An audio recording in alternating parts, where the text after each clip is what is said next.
संसार को अथवा सांसारिक वस्तुओं को प्रेम मत करते रहो।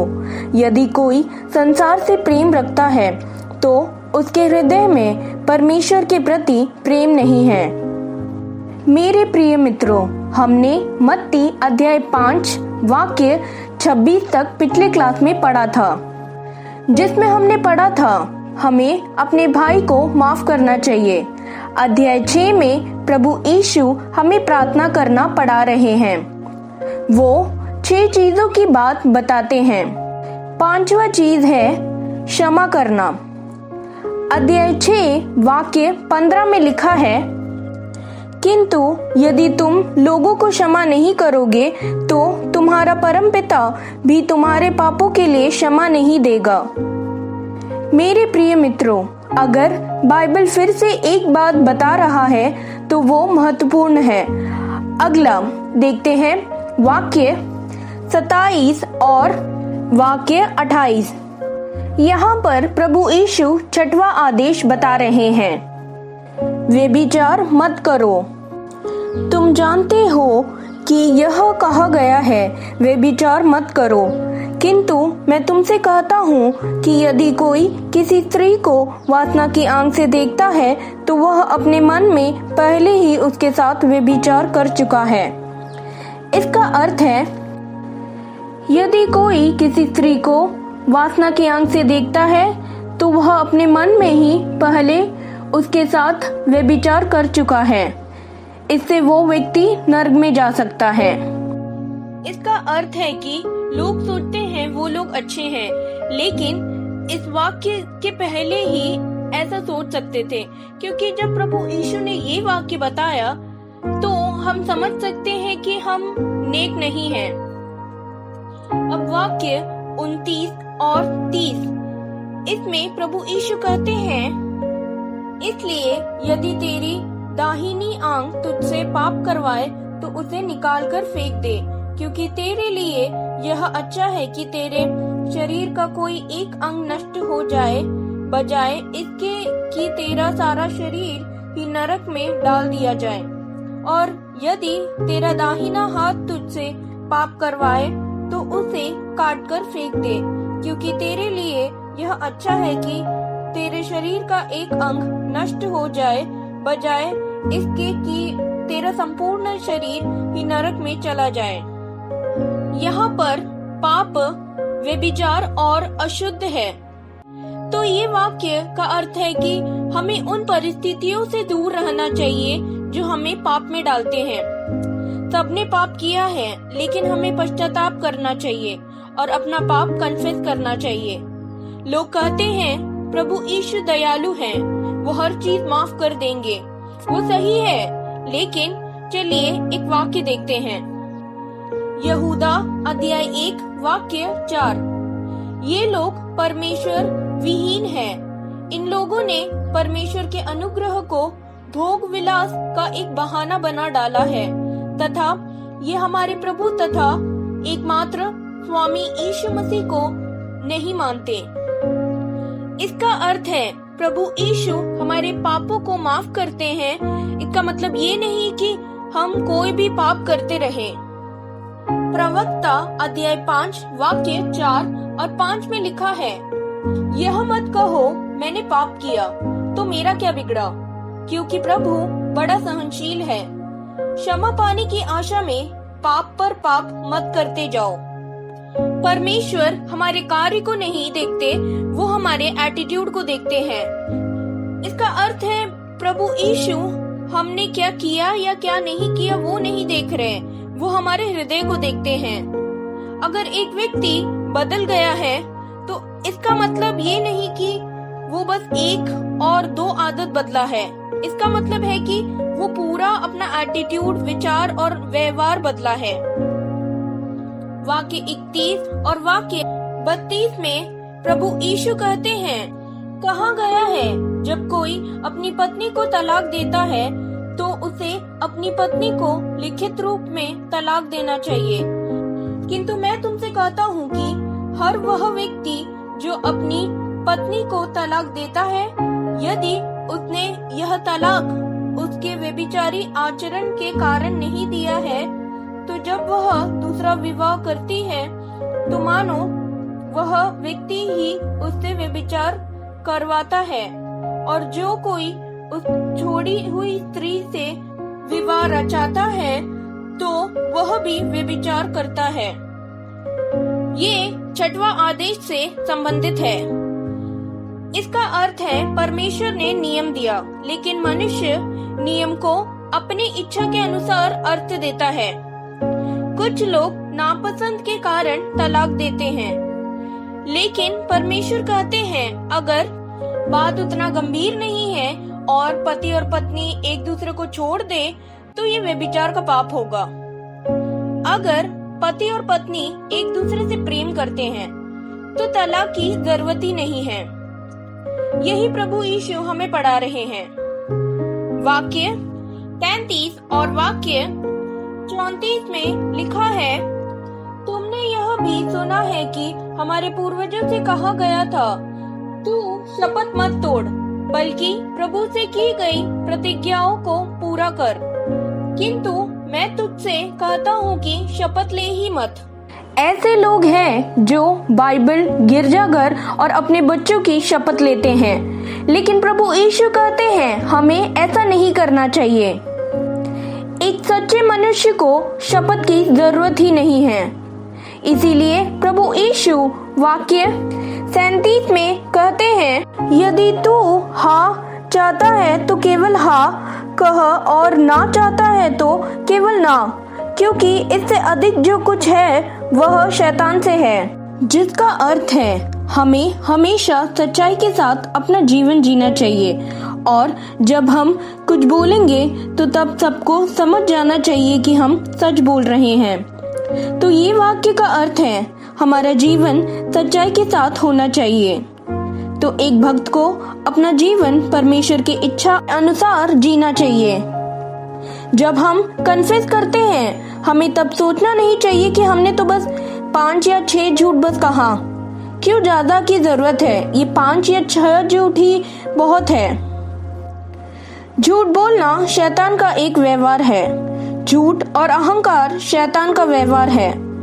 तो अगर हम झूठ बोलेंगे तो इसका अर्थ है हम पाप कर रहे हैं। झूठ मतलब पाप है जो अहंकार के समान है। इफिसियों अध्याय 6 वाक्य 10 से लिखा है प्रभु का कवच धारण करने के लिए। इसमें लिखा है सत्य से अपनी कमर कसकर। यहाँ पर सच सच्चाई है जो शक्तिशाली है। भजन संहिता में लिखा है प्रभु को झूठ बोलने वालों से घृणा है। भजन संहिता अध्याय 101 वाक्य 5 और 6 में लिखा है, जो छिपकर अपने पड़ोसी की निंदा करता है मैं उसे चुप रहने के लिए विवश करूंगा। जो इठलाता और घमंड करता है मैं उसे अपने पास नहीं रहने दूंगा। मेरी कृपा दृष्टि देशभक्तों पर बनी रहती है, वे मेरे आसपास निवास करें। इसका अर्थ है व्यक्ति जो झूठ बोलता है वो व्यक्ति परमेश्वर के साथ नहीं रहता। और यूहन्ना अध्याय 8 वाक्य 44 में लिखा है, तुम अपने पिता शैतान की संतान हो और तुम अपने पिता की इच्छा पर चलना चाहते हो। वह प्रारंभ से ही एक हत्यारा था और उसने सत्य का पक्ष कभी नहीं लिया, क्योंकि उसमें सत्य का कोई अंश तक नहीं है। जब वह झूठ बोलता है तो सहज भाव से बोलता है, क्योंकि वह झूठा है और सभी झूठों को जन्म देता है। हमें समझना चाहिए कि परमेश्वर उस व्यक्ति को नहीं पसंद करते जो व्यक्ति झूठ बोलते हैं। तो हमेशा सच बोलिए और इससे शपथ लेने की जरूरत भी नहीं पड़ेगी। आगे प्रभु यीशु पुराने नियम के बदले के नियम को सही करते हैं। पुराने नियम में नियम थे कानून और व्यवस्था बनाए रखने के लिए।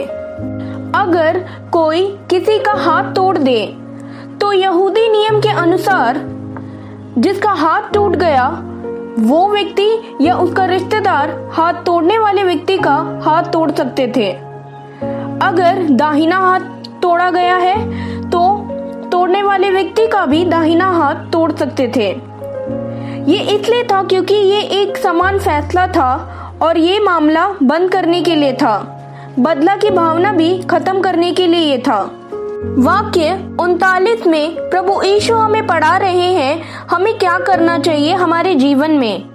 किंतु मैं तुझसे कहता हूँ कि किसी बुरे व्यक्ति का भी विरोध मत कर, बल्कि यदि कोई तेरे दाहिने गाल पर थप्पड़ मारे तो दूसरा गाल भी उसकी तरफ कर दे। इसका अर्थ है यदि कोई मसीह के साथ एक हो गया है तो वो व्यक्ति दूसरों से बदला लेने को नहीं सोचेगा। अगर कोई दाहिने हाथ से किसी को थप्पड़ मारे तो उस व्यक्ति के बाएं गाल में थप्पड़ लगता है, तो अगर कोई दाहिने गाल पर थप्पड़ मारे तो वो अपना हथेली के पीछे से मारता है, तो ये एक शर्मनाक थप्पड़ है। जो व्यक्ति थप्पड़ मार रहा है वो ये बता रहा है कि दूसरा व्यक्ति योग्य नहीं है सही से मार के लिए भी, इसीलिए वो अपने हथेली के पीछे से मारा। वास्तव में रोम के सिपाही ऐसे करते थे, वे लोग यहूदी को दास की तरह मानते थे।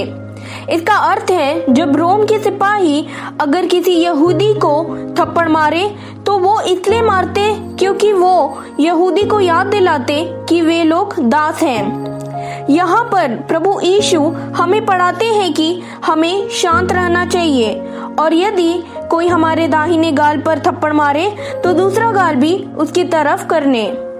वाक्य 40 में लिखा है, जो मुकदमा लड़कर तुम्हारा कुर्ता लेना चाहता है उसे अपनी चादर भी ले लेने दो। यहूदी के पास शॉल रहता था उसके कपड़े के ऊपर जिसे वो गिरवी रख सकता था।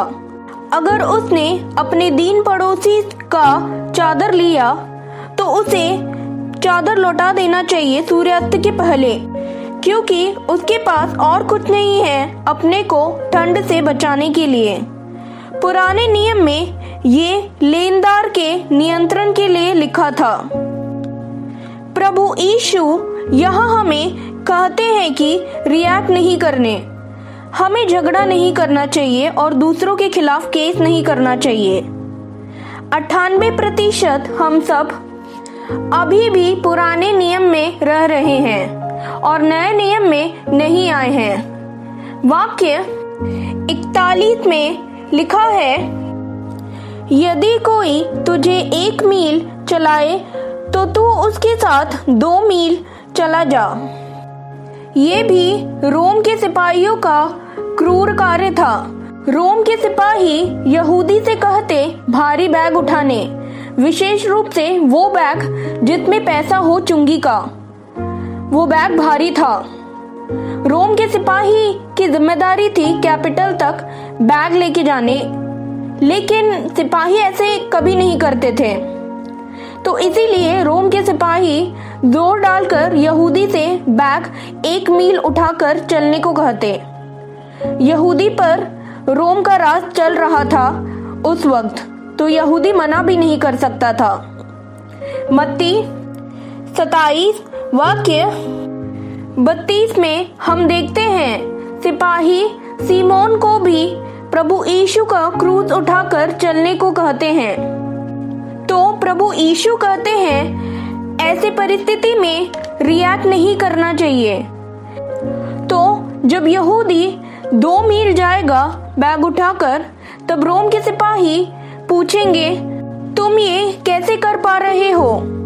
तब यहूदी को सुसमाचार बोलने का अवसर मिलेगा और वो बोल पाएगा, मैं प्रभु यीशु पर विश्वास रखता हूँ, प्रभु यीशु के लिए मैं अगला मील चल रहा हूँ। हम ये हमारे जीवन में भी कर सकते हैं। वाक्य 42 में लिखा है, यदि कोई तुझसे कुछ मांगे तो उसे वह दे दे जो तुझसे उधार लेना चाहे उसे मना मत कर। इसका अर्थ है, अगर कोई हमसे उधार लेना चाहे और वो भी अगर वो व्यक्ति हमेशा उधार लेता है तो हमें उससे मुंह नहीं मोड़ना चाहिए। अब हम अगले क्लास में मिलते हैं। परमेश्वर आप सभी को आशीष दे।